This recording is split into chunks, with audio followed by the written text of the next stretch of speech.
Hi,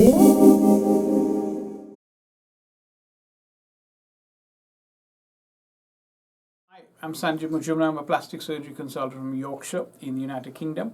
And today, for the final video in our suturing series, we're going to discuss how to remove sutures.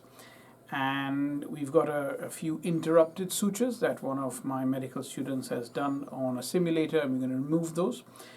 Let's do it. So here we've got a few sutures, some simple interrupted sutures that's partially closed this incision.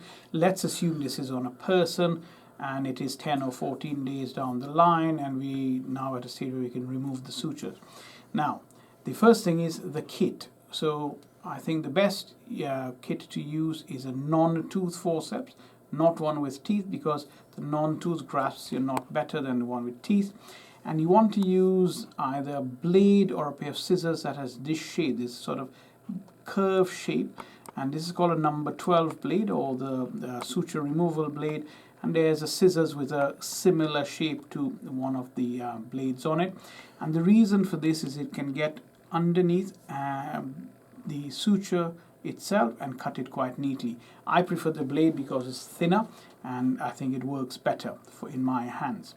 Now, I don't know if you've noticed that some patients will have a wound closed, and they'll come back to you in clinic a few months later, say thank you very much, the wound was closed, but when they took the stitches out, the wound gaped open a bit.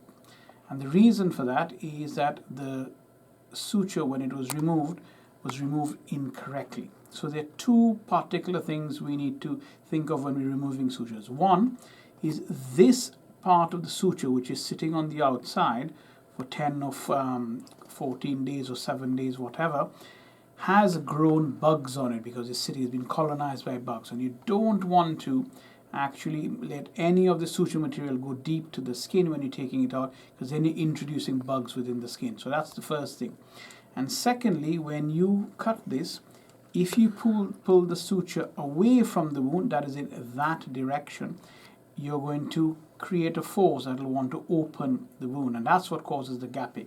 So the first thing, you take a suture and you hold it up a little bit, introduce your knife just deep to it and cut it flush with the skin. There you go, that's cut flush with the skin. At this point, if I pull it towards me this way, I am putting a force which will want to open that wound. So you've got to always lift it over and over the wound. There you go, like that. Okay, let's try that again. You hold the knot, just simply lift a little bit to allow your knife to get in there. There you go. And then keeping that suture under tension, you cut it. There you go, that's cut. You see, that's now free. And importantly, you take the suture over. One final one so that you remember.